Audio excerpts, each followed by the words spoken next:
My grandmother, Elena, used to say our sourdough starter was more than just flour and water. She called it the family's heartbeat. For over 100 years, it was passed down, mother to daughter, a living piece of our history.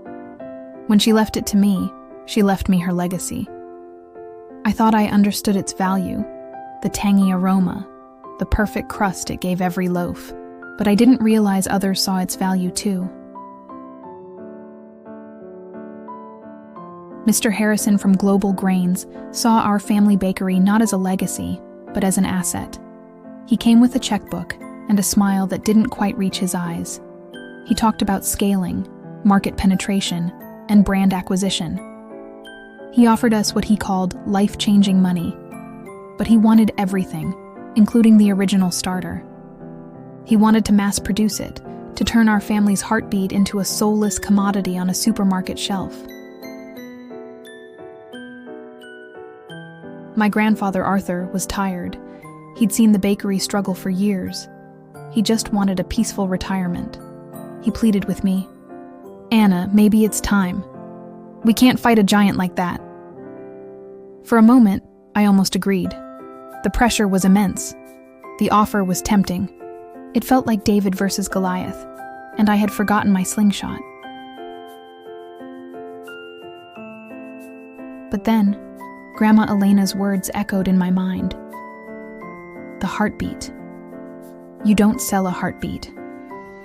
So I started fighting back, not with anger, but with a different kind of tool.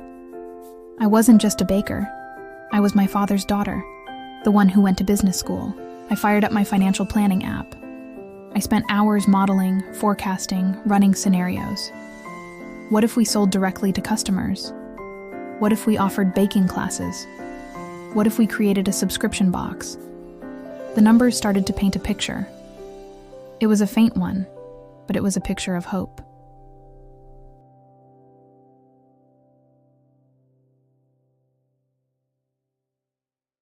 Next, I built an e-commerce store. Elena's Legacy Loaf. It sounded right. I wrote our story, the story of 4 generations of bakers. I poured every ounce of our family's passion onto the digital page.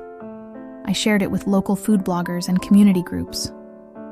The first order came in, then another, and another.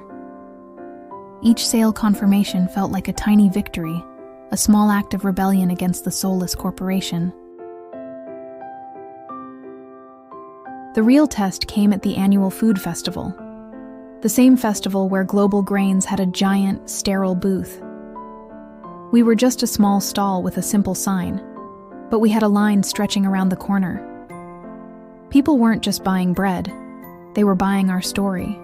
They wanted something real, something with soul. Mr. Harrison walked past, his polished shoes stopping in the dust. He saw the line, he saw the smiles, and for the first time, he saw us not as a target, but as competition.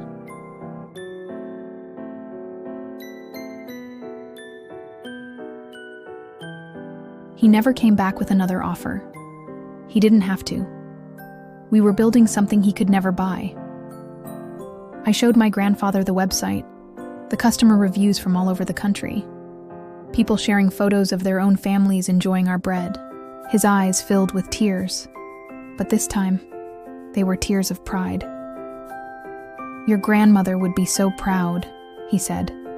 "You didn't just save the starter, Anna. You made its heartbeat stronger than ever."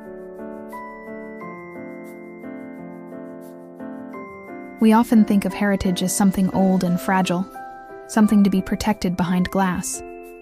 But I learned that true tradition isn't about resisting change. It's about finding new ways to share its spirit. We didn't defeat the giant by being bigger or louder.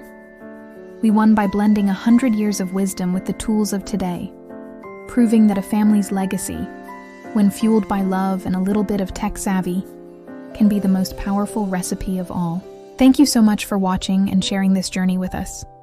If our story resonated with you, please hit that like button and subscribe for more tales of tradition and innovation. See you next time.